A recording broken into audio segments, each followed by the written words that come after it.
राजा अध्याय 3, वहाँ बाइबल खोलेंगे और हम हमारे साथ इस वचन को पढ़ेंगे। पहले राजा की किताब अध्याय 3 और 3 से लेकर 5 तक, 3 से लेकर 5 तक हम इस वचन को पढ़ेंगे। ध्यान से देखें।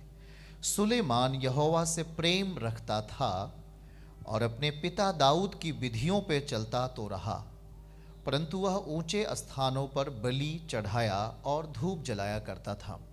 यहोवा के सामने प्रभु की महिमा के लिए धूप जलाया करता था, मतलब दूसरे शब्दों में वह उसकी महिमा करता था। समझते चलिएगा, क्योंकि हम प्रार्थना तो करते रहते हैं, पर हमारी प्रार्थनाओं में कभी कभी परमेश्वर का जो एक बल है वो नजर नहीं आता, तो हम अपने आप को ढीले समझते हैं। तो इस बात को समझिए कि वो हम कब हमारी प्रार्थना सुनेगा, किस परिस्थिति में वो हमसे बात करेगा, किस परिस्थिति में वो हमारे पास आकर हमारे कामों का समाधान करेगा। तो वचन 3 में लिखा है कि सुलेमान यहोवा से क्या करता है? प्रेम करता है, प्रेम करता था और अपने पिता दाऊद के विधियों पर चलता तो रहा, परंतु वह ऊंचे स्थानों पर भी बलि चढ़ाया और धूप जलाया करता था। ऊंचा स्थान, बोलिए ऊंचा स्थान। हालेलुया। सुलेमान कहां बलि चढ़ाया करता था? ऊंचे स्थानों पर। बलि चढ़ाने का मतलब किसी पशु का बलि यहां नहीं, परंतु धन्यवाद बलि। उस समय जो बलि होती थी वो व्यवस्था के अनुसार हुआ करता था, पर अब जो बलिदान है हमारे ओंठों का बलिदान है, हमारे चरित्र के अंदर, हमारे विचारों के अंदर जो धन्यवादी बलिदान आते हैं, हम उसको प्रभु के लिए चढ़ाते हैं। आमीन। बाइबल का वचन कहता है कि जो उसे ढूंढेगा वो उसे पाएगा। यह एक हमारी उत्तेजना को प्रभु बढ़ाता है, ये शब्द को बोल करके। बाकी उसने आपको ढूंढ लिया है। आमीन। उसने आपको क्या कर लिया है? ढूंढ लिया है, पर वो हमारे अंदर के तीव्रता को बढ़ाने के लिए कहता है। चलिए फिर देखेंगे वचन 4 में आइए, और जो वचन 4 को पढ़ेंगे तो लिखा है कि राजा गिबोन एक ऊंचा पर्वत है, गिबोन एक ऊंचा स्थान है जहां पर परमेश्वर को धन्यवाद बलि चढ़ाया जाता है, वहां पर बलि चढ़ाने के लिए गया, क्योंकि मुख्य ऊंचा स्थान वही था।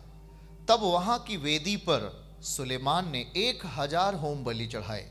कितना होम बलि चढ़ाया? ओके, देखिए वो किस लिए होम बलि चढ़ा रहा है? ताकि वो उससे परमेश्वर से बातचीत हो सके। परमेश्वर को महिमा देना है ना, महिमा देना। वो हमारे अंदर की उस भक्तिमय दशा को देखना चाहता है कि मैं भक्तिमय दशा में हूं प्रभु। दिक्कतें थी, मुश्किलें थी, फिर भी आप अपने घर को छोड़कर परमेश्वर के मंदिर में आकर धन्यवाद देना अच्छा समझा, उत्तम समझा, तो वो भी आपको उत्तम परिस्थिति देगा। आपने जब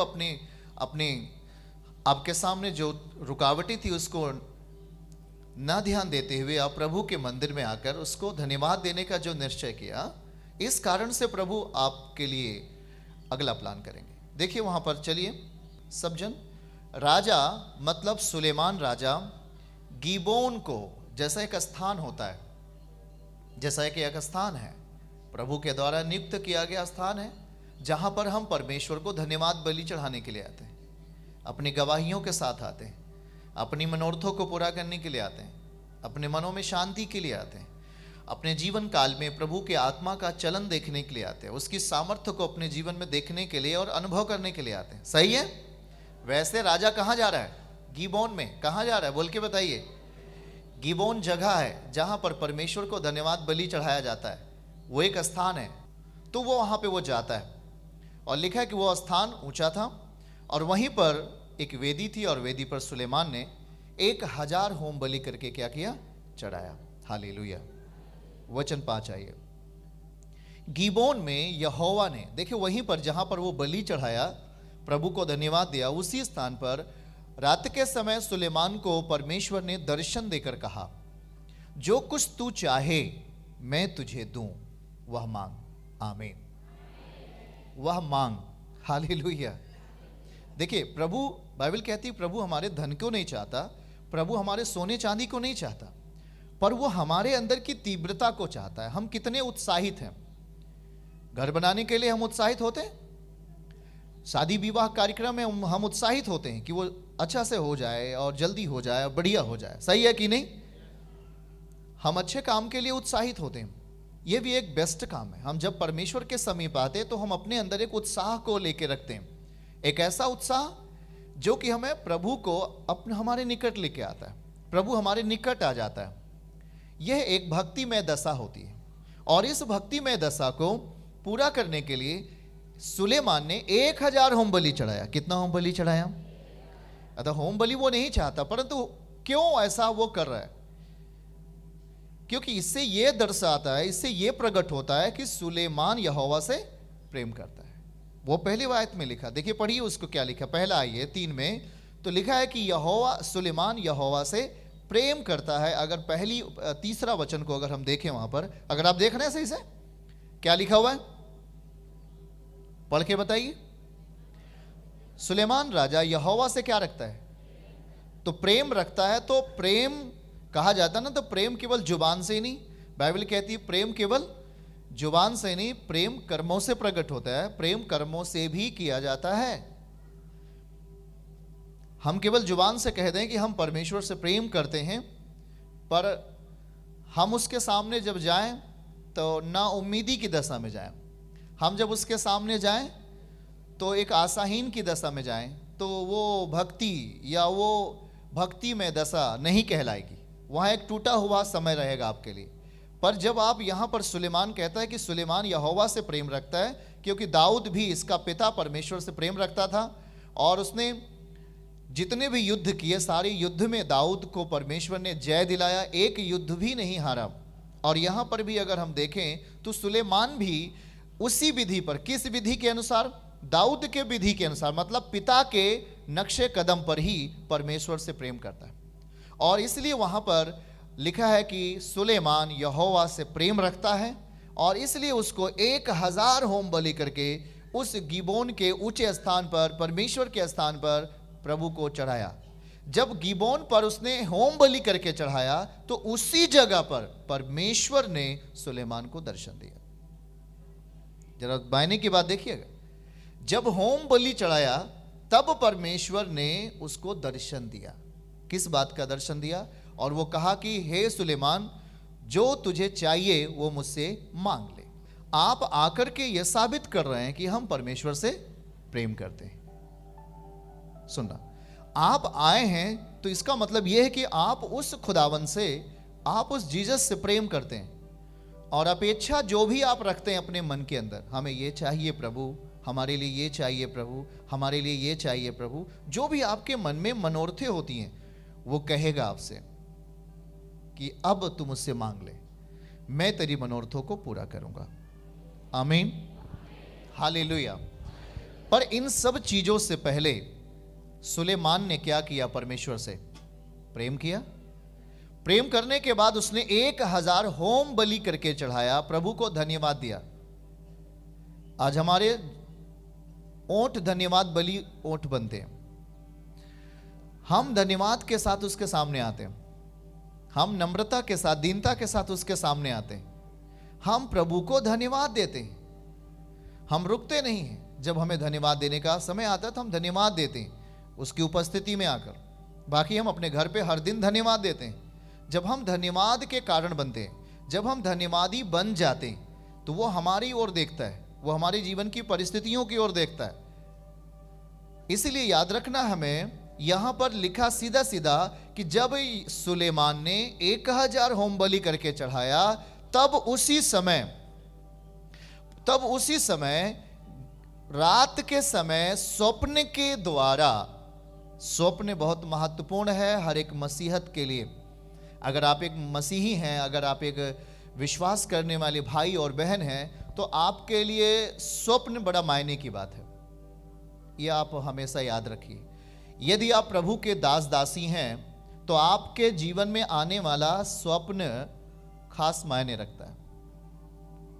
जो स्वप्न आ रहा है वो वचन के अनुसार है। यदि आपके लाइफ में है तो वो आपके लिए कुछ प्रभु कह रहे हैं, आपके विषय में कुछ प्रभु बता रहे हैं। इसलिए परमेश्वर के राज्य में जब कोई मसीही स्वप्न दिखता है तो वचन के अनुसार यदि स्वप्न आपके दिलो दिमाग में सोते समय अगर आता है तो वो परमेश्वर की वाणी है जो आपके जीवन में प्रभु देना चाहते हैं, प्रभु है जो आपके लाइफ में कुछ करना चाहते हैं। यदि वो वचन के अनुसार है तो आप यदि वचन के अनुसार हो तो हर बातें, स्वप्न में परमेश्वर अक्सर बात करते हैं, आपको सोते समय, आप दर्शन में जब आप घुटनों पे प्रार्थना करते हैं उस टाइम में भी परमेश्वर आपसे बात कर सकते हैं। आमीन।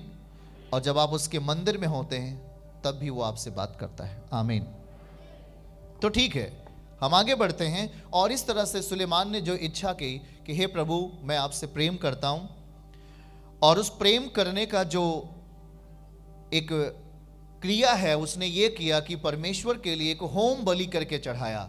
और वो होम बलि परमेश्वर के स्थान पर उसने होम बलि करके चढ़ाया, 1000 होम बलि करके चढ़ाया। अब जब वो होम बलि चढ़ा लेता है तो उसी रात, कहिए उसी रात, परमेश्वर ने किसे दर्शन दिया? बोल के बताइए।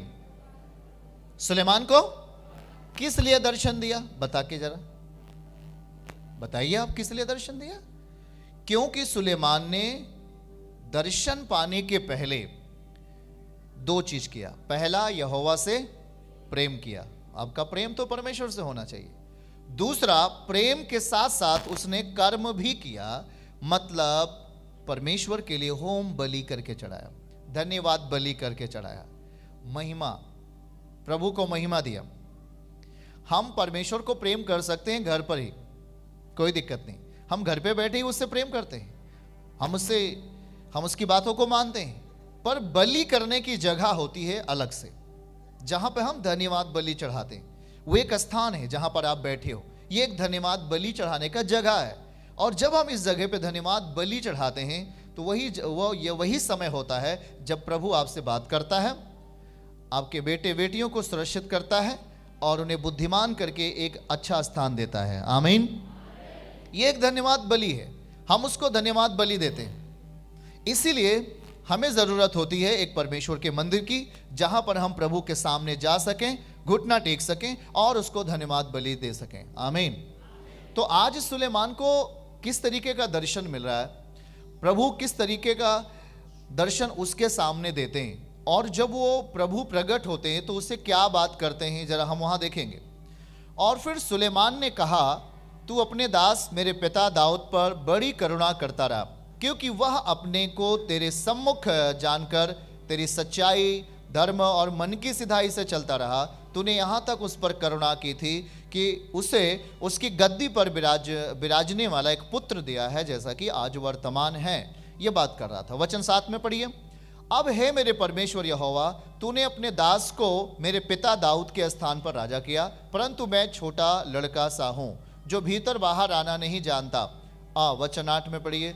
फिर तेरा दास तेरी चुनी हुई प्रजा के बहुत से लोगों के मध्य में, जिनकी गिनती बहुतायत के मारे नहीं हो सकती है।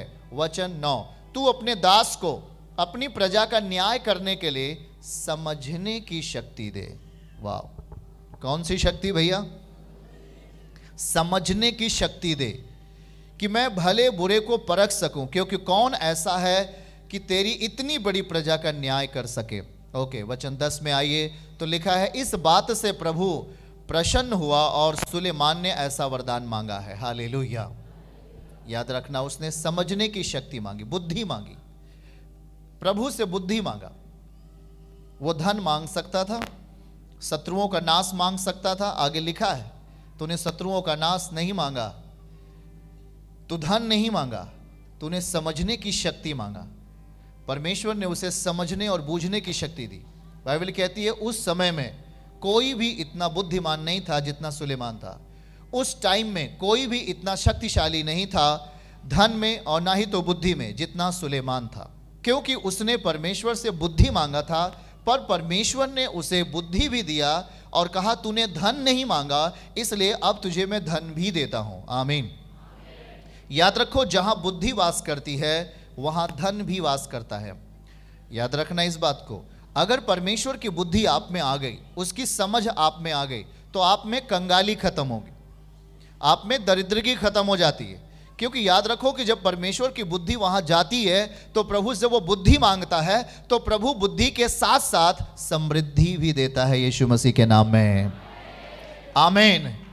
ये एक सच्चाई है। अगर आपके पास परमेश्वर का बुद्धि गया, आप बुद्धि की मांग करते, तो परमेश्वर का आत्मा जो बुद्धि का आत्मा है, अगर वो आपके लिए, आप उसे मांगते हो, तो उसके साथ धन भी जुड़ा होता है, उसके साथ समृद्धि भी जुड़ा होता है, उसके साथ छुटकारा, उसके साथ चंगाई, उसके साथ एक आनंद का जीवन, शांति का जीवन भी जोड़ दिया जाता है परमेश्वर की ओर से। आमीन। याद रखना इस बात के लिए। इसलिए बहुत भाई बहन लोग इस बात को समझ नहीं पाते हैं कि हाँ प्रभु हमें कैसे चाहिए। हम समझते हैं कि आपकी ज़िंदगी में जीने के लिए सबसे बड़ी चीज़ आपको बुद्धि की ज़रूरत होती है, आपको समझ की आवश्यकता है कि एक घर को किस तरीके से चलाना है, एक परिवार को कैसे संभालना है, एक परिवार की दशा को कैसे सही करना है। ये सब सारी चीज़ें बुद्धि के द्वारा होती हैं। और आप जब उसके सामने आते हैं तो ठीक है, आप अपने जीवन में छुटकारे की मांग करते हैं, प्रभु आपको छुटकारा देता है। पर हम समझते हैं कि अगर आप बुद्धि को मांगे, आप समझ को मांगे, तो फिर उसके द्वारा जो आने वाला छुटकारा है, उसके द्वारा होने वाला जो चंगाई है, उसके द्वारा आने वाला जो समृद्धि है, फिर आपसे कभी वापस नहीं जाएगी। हालेलुया।